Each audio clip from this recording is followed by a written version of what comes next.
خراسانی جو تھے جن کو نبی پاک کا دیدار ہوا، وہ نبی پاک کا پیغام لے کر ہمدان شہر پہنچے۔ حضرت ابو فضل قومسانی رحمۃ اللہ تعالی علیہ کو نبی پاک کا سلام پہنچایا اور کہا حضور یہ تو بتا دیں وہ کون سا درود ہے جو آپ 100 مرتبہ روزانہ پڑھتے ہیں؟ تو حضرت قومسانی رحمۃ اللہ تعالی نے جو درود پاک بتایا وہ درود پاک یہ ہے، ایسا کرتے ہیں مل کر پڑھ لیتے ہیں انشاءاللہ۔ اللہم صلی علی محمد النبی الامی وعلی آل محمد جزا اللہ محمدا عنا ما هو اہلہ۔ اس جواب سلام کے صدقے تا قیامت ہوں بے شمار سلام، میری بگڑی بنانے والے پر بھیج اے کردگار سلام، اس پناہ گناہ گاراں پر یہ سلام اور کروڑ بار سلام۔ صلو علی الحبیب صلی اللہ تعالی علی محمد صلی اللہ علیہ وسلم۔ تو پتہ چلا کہ درود پاک کثرت سے پڑھنا یہ بڑی برکت والی بات ہے۔ اپنی زندگی میں درود پاک کو شامل کیجئے، اور بالخصوص شب جمعہ یعنی جمعرات کی رات اور جمعہ کا دن، یہ تو خاص درود پاک پڑھنے کا وقت ہے، اس کو کثرت سے درود پاک اس اوقات میں پڑھنے چاہیے۔ ایک بار پھر محبت کے ساتھ با آواز بلند درود پاک پڑھ لیں۔ صلو علی الحبیب علی محمد صلی اللہ علیہ وسلم۔ پھر جا رہے ہیں اہل محبت کے قافلے، پھر جا رہے ہیں اہل محبت کے قافلے، پھر یاد آ رہا ہے مدینہ حضور کا۔ ماشاءاللہ حج کی فلائٹیں زور و شور سے روزانہ کی بنیاد پر جا رہی ہیں۔ پاکستان سے ہزاروں حاجی مکے پہنچ چکے، ہزاروں مدینے کی گلیوں میں گھوم رہے ہیں، دنیا بھر سے عشاقان رسول مکے مدینے کی حاضری پر جاتے ہیں۔ اور سچی بات یہ ہے کہ جب بھی یہ مہینہ آتا ہے نا، یہ آخری مہینہ ہے، یہ پتہ ہے آپ کو؟ صلاۃ السلام میں ایک بڑا پیارا ہم بچپن سے شعر سنتے ہیں، ذکر تھا آخری مہینے کا۔ کون سا آخری مہینہ؟ ذوالحجہ کا مہینہ، کیونکہ جب ذوالحجہ آتا ہے تو مکے مدینے کی بات اور یاد آتی ہے اور دل تڑپتا ہے۔ ذکر تھا آخری مہینے کا، تذکرہ چھڑ گیا مدینے کا، حاجیوں مصطفیٰ سے کہہ دینا، حاجیوں مصطفیٰ سے کہہ دینا، ہم کے مارے سلام کہتے ہیں، اے صبا مصطفیٰ سے کہہ دینا، دل ہمارے سلام کہہ۔ آج جو موضوع ہے بیان کا وہ انشاءاللہ مل کر ذکر مدینہ کریں گے انشاءاللہ۔ مدینے کی باتیں ہوں گی، مدینے کی یادیں ہوں گی، اور سچی بات بھی یہ ہے، شاعر کہتے ہیں نا، جینے میں یہ جینا ہے، کیا بات ہے جینے کی، راتیں بھی مدینے کی، باتیں بھی مدینے۔ اس سے اچھی کون سی رات ہے، اور اس سے اچھی کون سی بات ہے، اس سے اچھا ذکر کیا ہے کہ بندہ نبی پاک کے شہر مدینہ کی بات کرے۔ چلتے ہیں غزالی دوراں، ایک بہت بڑے عاشق رسول، وقت کے امام حضرت امام علامہ کاظمی شاہ صاحب رحمۃ اللہ تعالی علیہ۔ آپ کا مزار ملتان پاک میں ہے۔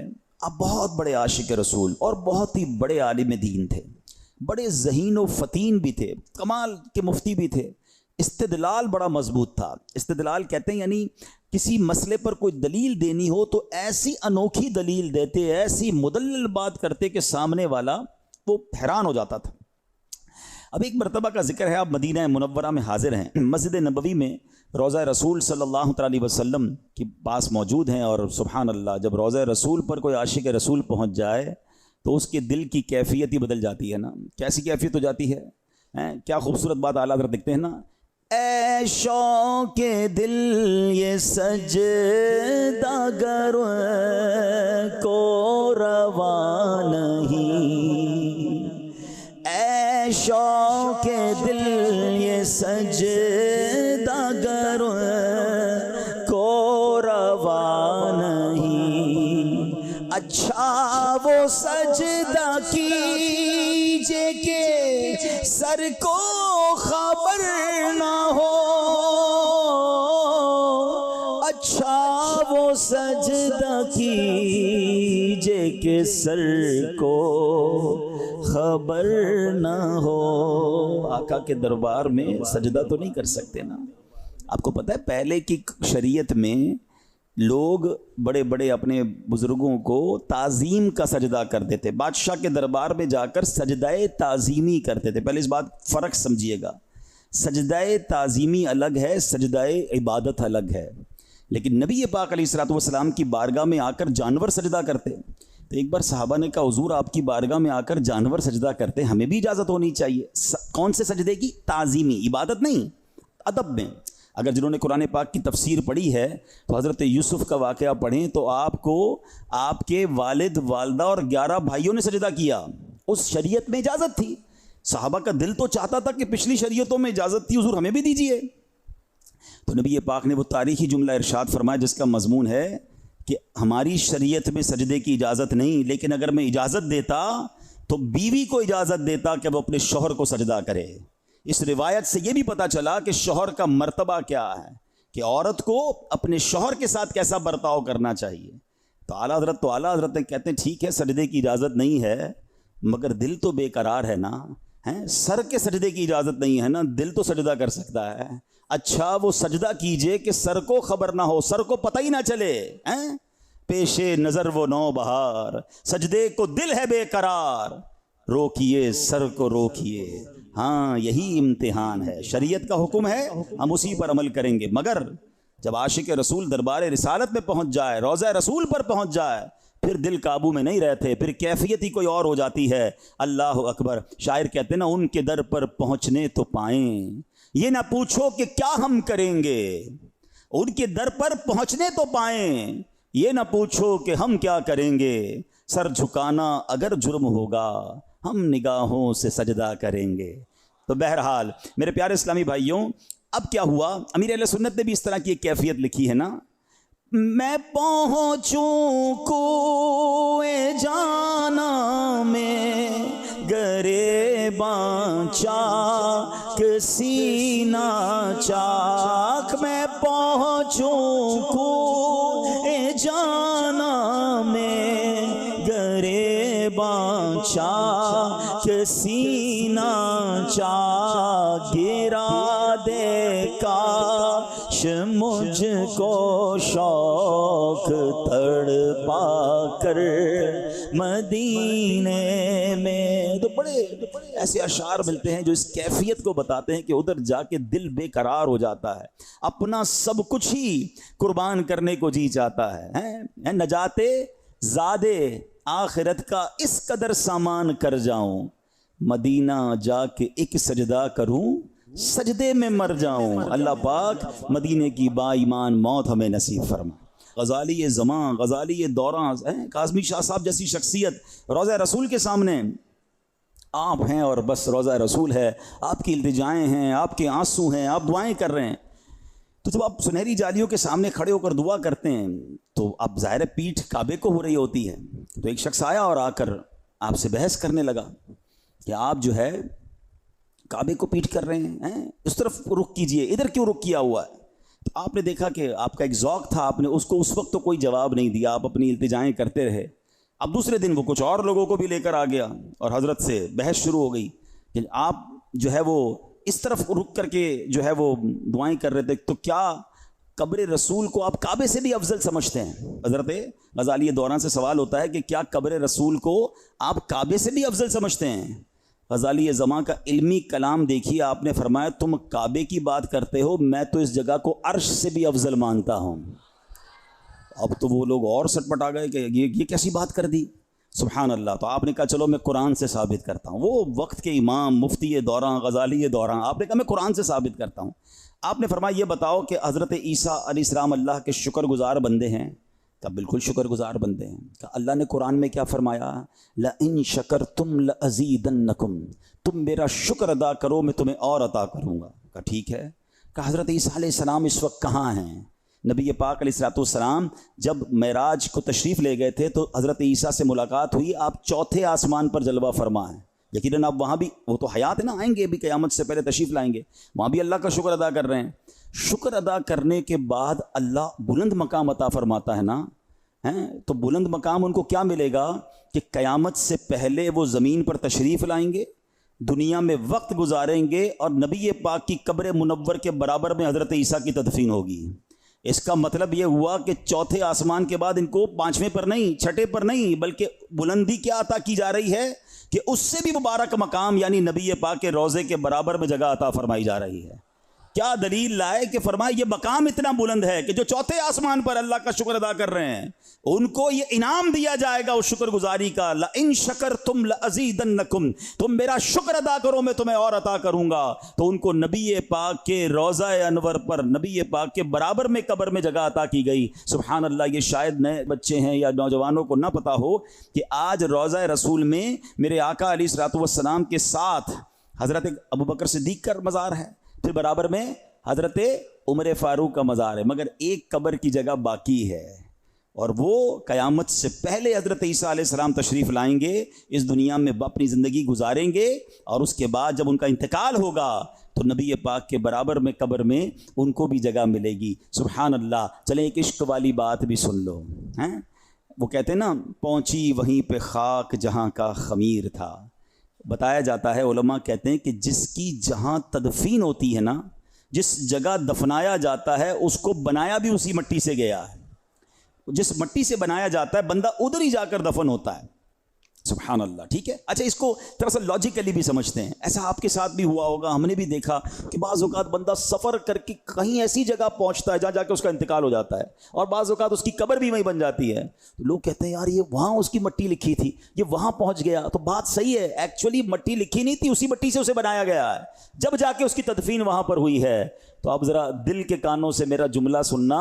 علماء کرام کہتے ہیں کہ سبحان اللہ، حضرت ابوبکر صدیق اور حضرت عمر پر ہماری جانیں قربان. جس مبارک مٹی سے نبی پاک کو بنایا گیا اسی مبارک مٹی سے حضرت ابوبکر کو بھی بنایا گیا، اسی مبارک مٹی سے حضرت عمر فاروق رضی اللہ تعالیٰ عنہ کو بھی بنایا گیا. اور سبحان اللہ، آج اس واقعے کو بیان کرتے کرتے ایک اور کہتے ہیں نا ذہن میں کھڑکی کھلی کہ حضرت عیسیٰ علیہ السلام کو بھی اسی مبارک مٹی سے بنایا گیا. ہائے ہائے، کیسا خوب مبارک وہ قبہ ہے، کیسا مبارک روضہ. اعلیٰ حضرت کہتے ہیں نا محبوب رب عرش ہے، محبوب رب عرش ہے اس سبز قبہ میں، پہلو میں جلوہ گاہ عتیق و عمر کی ہے. ارے سبز گنبد کے نیچے جو مزار ہے اس کا منظر تو سوچو. اعلیٰ حضرت کہتے ہیں جو سبز قبہ ہے نا، یہ سبز گنبد کے اندر کون ہے؟ محبوب رب عرش ہے اس سبز قبہ میں، اور ان کے پہلو میں کون ہے؟ پہلو میں جلوہ گاہ عتیق و عمر کی ہے. عتیق حضرت ابوبکر صدیق کا لقب تھا. اللہ اکبر. اب سنو، غزالی دورہ نے جب یہ دلیل پیش کر دی تو سبحان اللہ، وہاں تمام لوگ جو تھے وہ حیران ہو گئے کہ واقعی اس مقام کا مرتبہ کتنا عرفہ اور کتنا اعلیٰ ہے. جبھی تو امیر اہل سنت اپنے نعتیہ کلام میں لکھتے ہیں نا، عرش اولا سے اعلیٰ میٹھے نبی کا روضہ ہے، ہر مکان سے بالا میٹھے نبی کا روضہ. مکے سے اس لیے بھی افضل ہوا مدینہ، کیوں؟ حصے میں اس کے آیا میٹھے نبی کا روضہ. اور کعبے کی عظمتوں کا منکر نہیں ہو، لیکن ہے کعبے کا بھی کعبہ میٹھے اچھا یہاں تھوڑی سی کنفیوژن ہو جاتی ہے لوگوں کو جب اس طرح کی بات آتی ہے کہ مدینہ یا روضہ رسول مکے سے بھی افضل ہے. تو چلیں آج ذرا تسلی سے یہ فلسفہ کیا ہے، یہ وجہ کیا ہے، اس کو سمجھ لیں. مکہ افضل ہے یا مدینہ؟ ٹھیک ہے، اس بارے میں علماء کرام نے بہت علمی بحث کی ہے. آخر میں ان علمی ابحاث کا، ان تمام ڈیبیٹس کا جو نتیجہ نکلا ہے وہ کیا ہے کہ پیارے آقا مکی مدنی مصطفیٰ صلی اللہ تعالی علیہ وسلم کی قبر مبارک، تربت مبارک کا وہ حصہ کہ جو آپ علیہ الصلوۃ والسلام کے جسم انور سے ملا ہوا ہے، جس حصے کو نبی پاک کا جسم اقدس ٹچ کر رہا ہے، ایگزیکٹلی قبر مبارک کا وہ حصہ کعبہ شریف بلکہ عرش اعظم سے بھی افضل ہے. سمجھیے گا بات کو. تھوڑا سا لاجیکلی بات کر لیتا ہوں. بھائی کعبہ تو اللہ کا گھر ہے، اللہ اس گھر میں تو نہیں ہے نا. اللہ تو کسی گھر میں قید نہیں ہو سکتا، وہ تو مکان سے پاک ہے. وہ گھر ضرور اللہ کا ہے، مگر اس روضے میں، اس قبر میں نبی پاک جلوہ فرمایا ہے. لاجیکلی بھی بات سمجھ لو کہ پیارے آقا موجود ہے نا. اور جس حصے سے نبی پاک کا جسم اثر ٹچ ہو رہا ہے وہ صرف کعبے سے نہیں، کیونکہ عرش اعظم بھی یقیناً رب کا عرش ہے، مگر رب وہاں گھر تو نہیں ہے نا اللہ کا. اللہ تو مکان سے پاک ہے. بات سمجھ آ رہی ہے؟ تو اس لیے وہ عرش سے بھی افضل ہے. ہاں، لیکن وہ خاص جگہ جہاں کعبہ شریف ہے، کعبہ شریف جس جگہ پر ہے، وہ جگہ نبی پاک کی قبر کے علاوہ باقی جتنا شہر مدینہ ہے سب اس سے افضل کعبہ ہے. یعنی شہر مدینہ قبر انور کے علاوہ جو ہے اس سے افضل کعبہ مشرفہ ہے. اور اب اگر دونوں شہروں کو کمپیئر کیا جائے، یعنی بتایا کہ کعبے کے علاوہ باقی جو مکہ ہے، تو فرمایا مکہ افضل یا مدینہ افضل، تو فاروق اعظم رضی اللہ عنہ کا مسلک یہ ہے کہ مدینہ افضل ہے. بلکہ حدیث پاک میں ارشاد ہوا المدینہ تو افضل من مکہ، مدینہ مکے سے افضل ہے. تو یہ بات کلیئر ہو جائے کہ روضہ رسول قبر انور کا وہ حصہ جہاں نبی پاک جلوہ فرما ہے وہ جگہ کعبے سے افضل ہے، اور کعبہ تربت اطہر کے علاوہ باقی جو مدینہ ہے اس سے کعبہ افضل ہے. اور باقی اگر شہروں کی بات کی جائے تو مکے سے مدینہ افضل ہے. سبحان اللہ. اے میرے پیارے اسلامی بھائیوں، اب آئیں کچھ مدینے کی اور باتیں بتاتا ہوں. عربی میں، عرب لوگوں میں، عربی کی لغت میں جس چیز کے زیادہ نام ہونا اس سے بزرگی اور اس کا مقام پتہ چلتا ہے کہ یار اس شخصیت کے اتنے نام ہیں، اس مقام کے اتنے نام ہیں. تو سبحان اللہ،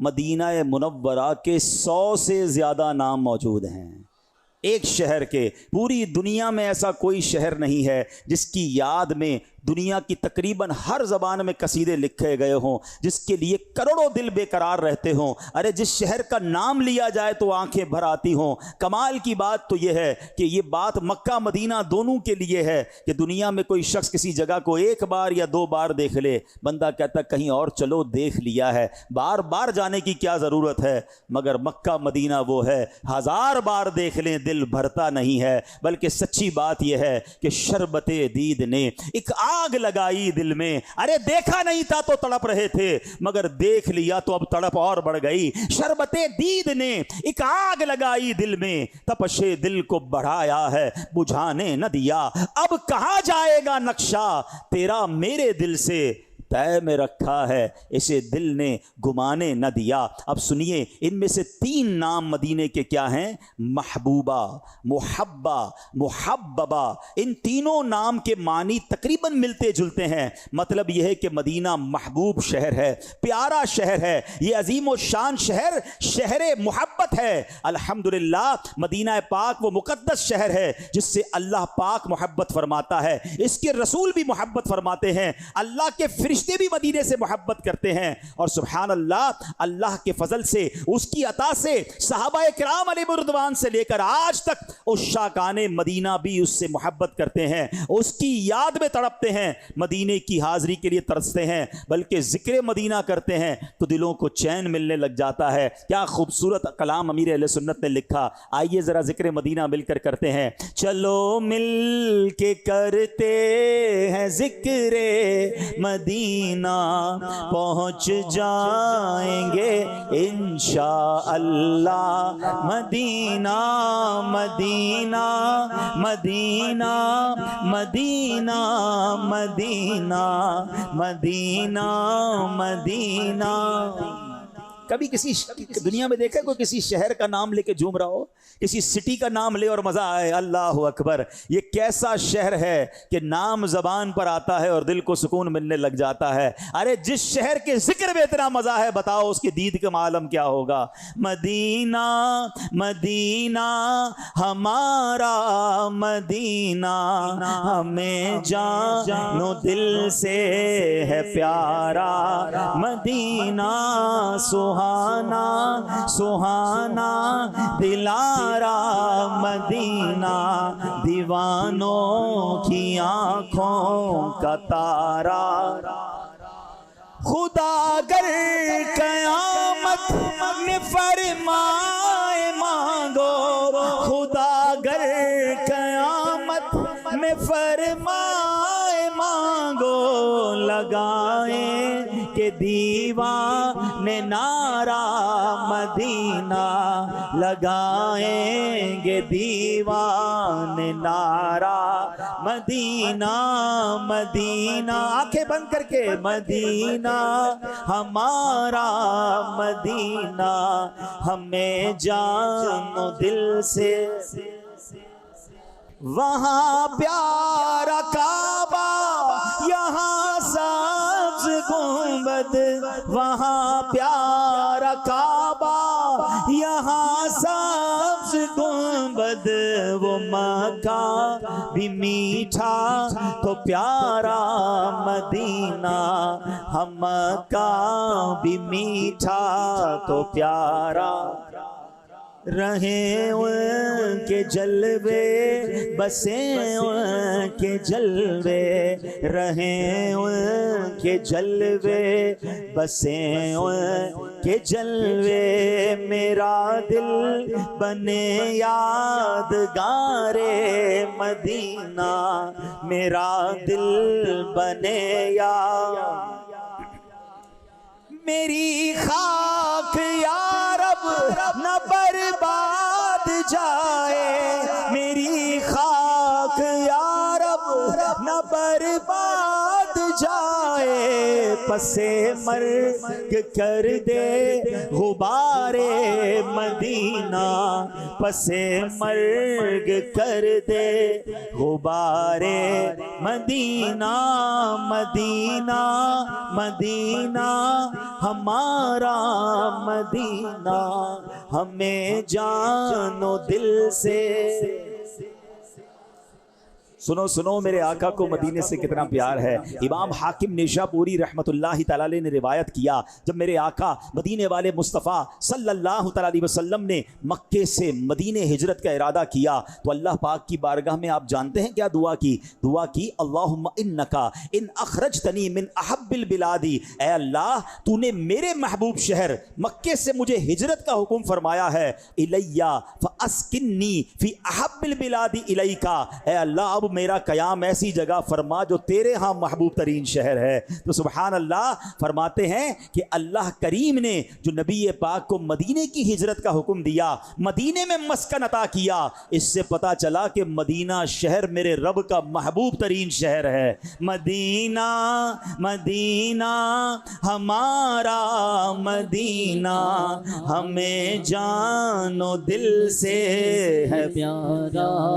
کچھ لوگوں کو پرابلم ہوتی ہے، یہ اتنا مدینہ مدینہ کیوں کرتے ہیں، اتنا ذکر مدینہ کیوں کرتے ہیں؟ ارے سنو، اگر میرے آقا مدینے میں نہ ہوتے نا، کسی اور شہر میں ہوتے، ہم اس شہر کا نام لے رہے ہوتے، جس شہر سے نبی پاک کو پیار، جس شہر سے رب کو پیار، جس شہر سے صحابہ اور اولیاء کو پیار، ہم کیوں نہ اس سے محبت کریں، کیوں نہ اس کا نام لیں؟ بڑی پیاری دعا، اسی کلام کا شعر ہے، مرادے دلے بل بلے بے نوا دے، مرادے دلے بل بلے بے نوا دے، خدایا دکھا دے بہارے مدینہ، ہم سب کو خدایا دکھا دے بہار مدینہ، مدینہ مدینہ ہمارا مدینہ، ہمیں جان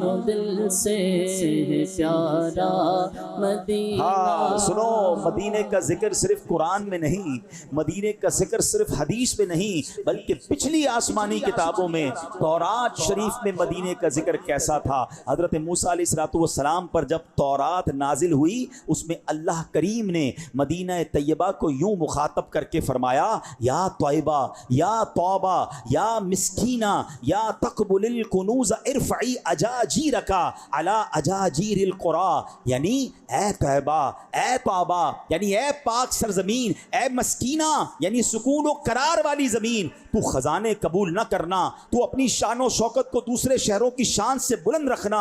ذرا سوچئے تو صحیح، اس شہر کی شان کیسی ہے؟ رب کا ایک بار مخاطب کرنا کافی تھا، یا طیبہ ایک بار کہنا بھی کافی تھا، مگر رب عز و جل نے ایک بار ایسا کہ رب کسی کو مخاطب کر دے اس کی عزتوں میں کتنا اضافہ ہو جاتا ہے۔ مگر مدینہ شہر کیسا ہے؟ یہ شہر محبوب کا شہر ہے۔ جس طرح رب الرحمن کو اپنے محبوب سے بے مثال محبت ہے، یوں ہی محبوب کا شہر بھی محبوب ہے۔ اس لیے مدینہ منورہ کی پاک سرزمین کو مخاطب کرنا تھا تو ایک بار نہ پکارا،